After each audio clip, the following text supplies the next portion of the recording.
Hello friends, स्वागत है आपका अपने यूट्यूब चैनल जीके वर्ल्ड 01 में। इस वीडियो में हम पढ़ेंगे भूगोल से 20 मोस्ट इम्पॉर्टेंट क्वेश्चंस पार्ट 2, जो कि अक्षांश एवं देशांतर से होंगे। इसके पहले पार्ट में हमने 20 बहुत इम्पॉर्टेंट क्वेश्चंस इसी टॉपिक से किए हैं। अगर आपने वो वीडियो नहीं देखा है तो जाके चैनल की प्लेलिस्ट में देख लीजिए। तो चलिए शुरू करते हैं पार्ट 2 क्वेश्चन नंबर 21 से।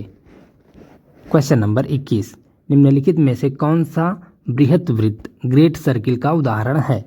ऑप्शन ए कर्क रेखा, ऑप्शन बी मकर रेखा, ऑप्शन सी भूमध्य रेखा, ऑप्शन डी आर्कटिक रेखा। तो सही आंसर हो जाएगा आपका ऑप्शन सी भूमध्य रेखा। इनमें से भूमध्य रेखा बृहत वृत्त या ग्रेट सर्किल जिसे इंग्लिश में कहते हैं, इसका उदाहरण है भूमध्य रेखा। नेक्स्ट क्वेश्चन हो जाएगा आपका question number 22, tropic of cancer निम्न में से क्या है? ट्रॉपिक ऑफ कैंसर को हिंदी में कहते हैं कर्क रेखा। तो आप इससे कंफ्यूज नहीं होंगे कर्क रेखा और मकर रेखा में।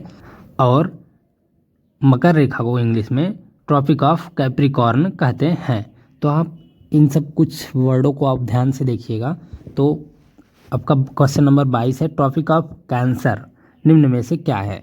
ऑप्शन ए एक प्रकार की रक्त संबंधी बीमारी, ऑप्शन बी कैंसर की रोकथाम का एक वैज्ञानिक उपकरण, ऑप्शन सी 23.5 डिग्री उत्तरी अक्षांश, ऑप्शन डी 23.5 डिग्री दक्षिणी अक्षांश। तो सही आंसर हो जाएगा आपका ऑप्शन सी 23.5 अंश उत्तरी अक्षांश, जिसे कर्क रेखा के नाम से भी जाना जाता है। अगर आपको मैं बता दूं तो ये अब दूसरे कलर से बता रहा हूँ।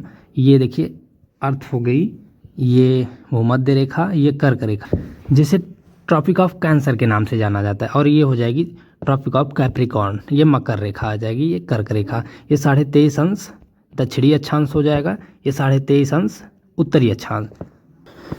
नेक्स्ट क्वेश्चन हो जाएगा आपका क्वेश्चन नंबर 23, ध्रुवों की तरफ जाने वाले अक्षांश रेखाओं के व्यास की प्रकृति कैसी होती है? ऑप्शन ए यह स्थिर रहता है, ऑप्शन बी यह घटता है, ऑप्शन सी यह बढ़ता है, ऑप्शन डी पहले घटता है पुनः बढ़ता है। तो सही आंसर हो जाएगा आपका ऑप्शन बी यह घटता है। ध्रुवों की तरफ जाने पर अक्षांश रेखाओं की व्यास की प्रकृति घटती है। जैसे आपको अगर प्रूफ देखना है तो ये आपका हो गया ध्रुवों की तरफ जाती हुई अक्षांश रेखा। अक्षांश रेखा ऐसे होती है, ये इसका व्यास हो जाएगा। तो व्यास धीरे धीरे कम हो रहा है। पहले व्यास सबसे ज़्यादा था, बड़ी जितना बड़ा उसकी परिधि होगी उतना ही ज़्यादा बड़ा व्यास होगा।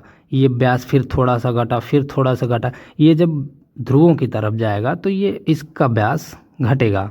तो यही है, इसका घटता हुआ प्रतीत होता है या घटता हुई उसकी प्रकृति होती है। नेक्स्ट क्वेश्चन हो जाएगा आपका क्वेश्चन नंबर 24, अक्षांश भूपृष्ठ पर भूमध्य रेखा की उत्तर या दक्षिण एक बिंदु की कोणीय दूरी है जो ऑप्शन ए है पृथ्वी के केंद्र से मापी जाती है, ऑप्शन बी भूमध्य रेखा से मापी जाती है, ऑप्शन सी कर्क रेखा या मकर रेखा से मापी जाती है, ऑप्शन डी ध्रुवों से मापी जाती है। तो सही आंसर हो जाएगा आपका ऑप्शन बी भूमध्य रेखा से मापी जाती है। अक्षांश भूपृष्ठ पर भूमध्य रेखा के उत्तर या दक्षिण एक बिंदु की कोणीय दूरी भूमध्य रेखा से मापी जाती है।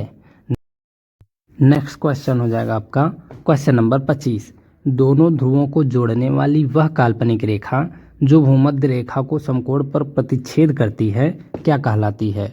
ऑप्शन ए मध्याह्न, ऑप्शन बी देशांतर, ऑप्शन सी अक्षांश, ऑप्शन डी इनमें से कोई नहीं। तो सही आंसर हो जाएगा आपका ऑप्शन बी देशांतर। दोनों ध्रुवों को जोड़ने वाली वह काल्पनिक रेखा जो भूमध्य रेखा को समकोण पर प्रतिच्छेद करती है उसे देशांतर रेखा कहते हैं।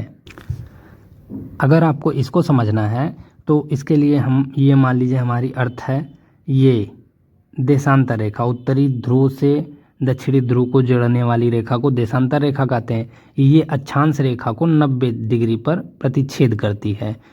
आपसे पूछा है दोनों ध्रुवों को जोड़ने वाली वह काल्पनिक रेखा, ये काल्पनिक रेखा जो भूमध्य रेखा को 90 अंश पे काट रही, 90 डिग्री पर, वह क्या कौन सी रेखा कहलाती है? तो वह रेखा देशांतर रेखा कहलाती है।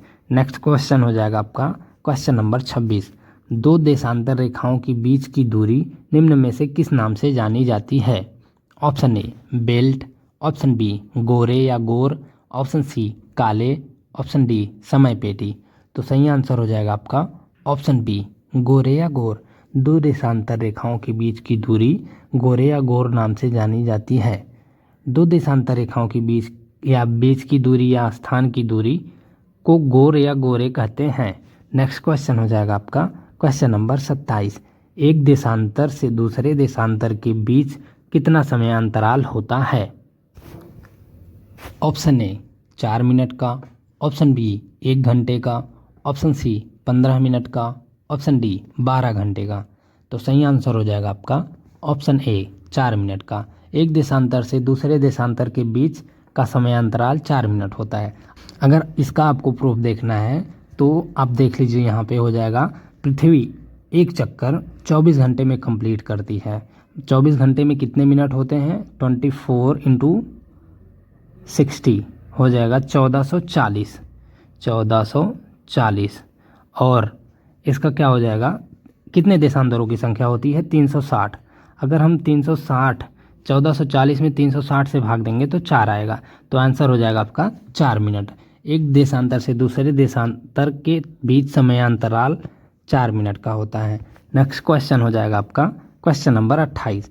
वह अक्षांश रेखा जिस पर सदैव दिन व रात की अवधि समान रहती है ऑप्शन ए भूमध्य रेखा, ऑप्शन बी कर्क रेखा, option C Makar Rekha, option D hinge Rekha.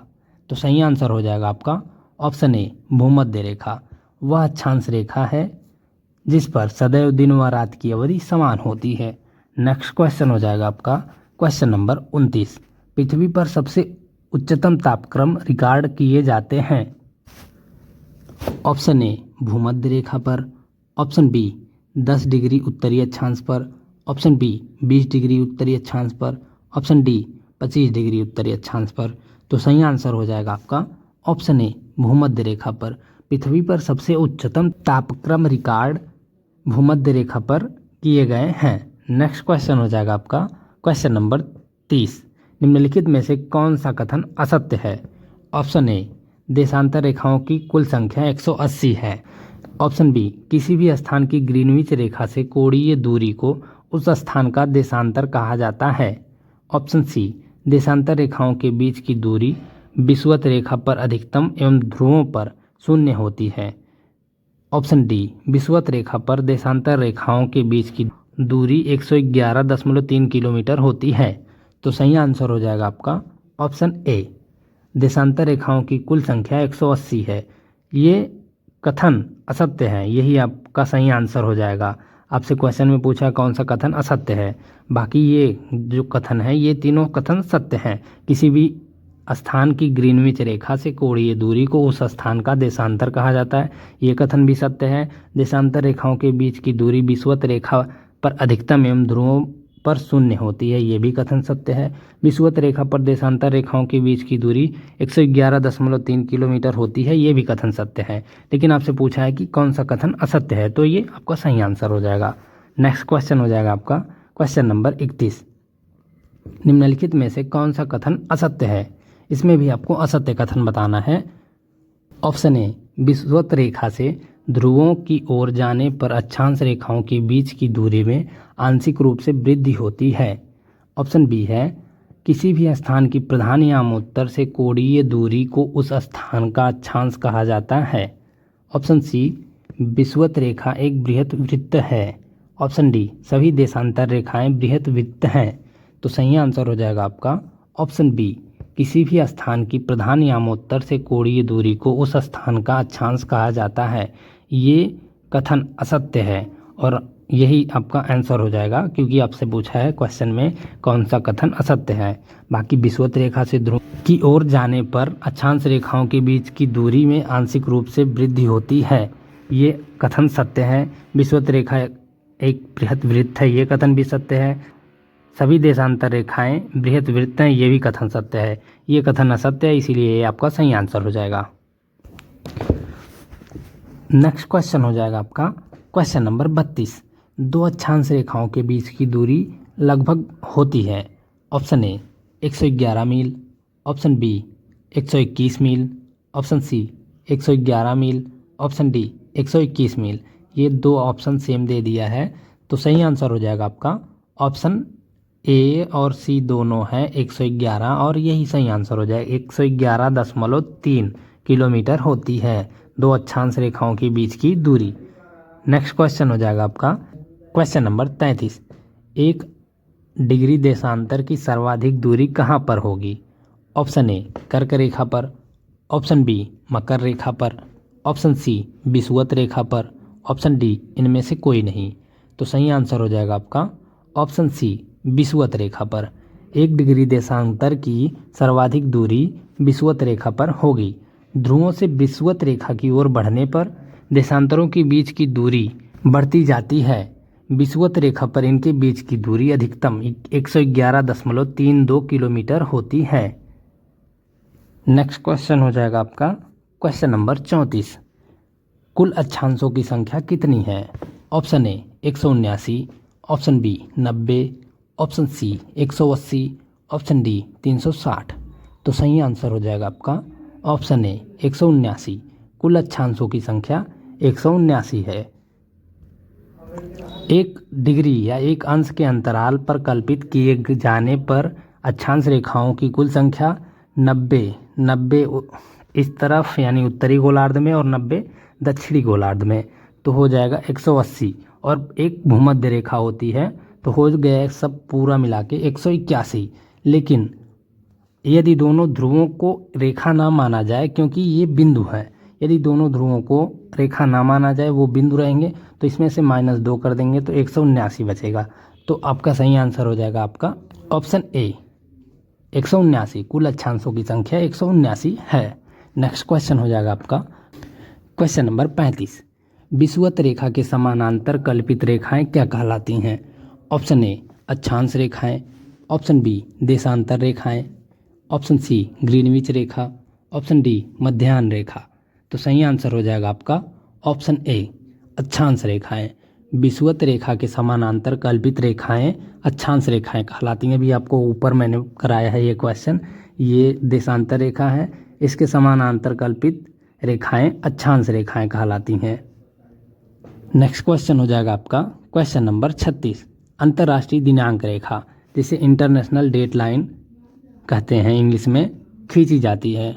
Option A Africa से होकर, ऑप्शन बी एशिया से होकर, ऑप्शन सी प्रशांत महासागर से होकर, ऑप्शन डी अटलांटिक महासागर से होकर। तो सही आंसर हो जाएगा आपका ऑप्शन सी प्रशांत महासागर से होकर। अंतर्राष्ट्रीय तिथि रेखा या अंतर्राष्ट्रीय दिनांक रेखा, इसे इंग्लिश में इंटरनेशनल डेट लाइन कहा जाता है, खींची जाती है प्रशांत महासागर से होकर। नेक्स्ट क्वेश्चन हो जाएगा आपका क्वेश्चन नंबर 37। पृथ्वी की भूमध्य रेखा की कुल लंबाई है लगभग। Option A 6400 kilometre, option B 12800 kilometre, option C 40000 kilometre, option D 5000 kilometre. तो सही आंसर हो जाएगा आपका ऑप्शन सी 40000 किलोमीटर। पृथ्वी की भूमध्य रेखा की लंबाई लगभग 40,75,016 मीटर है। इसे अगर किलोमीटर में बदलेंगे तो हो जाएगा 40,075 किलोमीटर। तो सही आंसर हो जाएगा आपका option C 40,000 kilometre approx. Next question हो जाएगा आपका क्वेश्चन नंबर 38। भूमध्य रेखा, कर्क रेखा और मकर रेखा तीनों निम्न में से किस एक महाद्वीप से गुजरती हैं? ऑप्शन ए अफ्रीका महाद्वीप से, ऑप्शन बी उत्तरी अमेरिका महाद्वीप से, ऑप्शन सी एशिया महाद्वीप से, ऑप्शन डी दक्षिणी अमेरिका महाद्वीप से।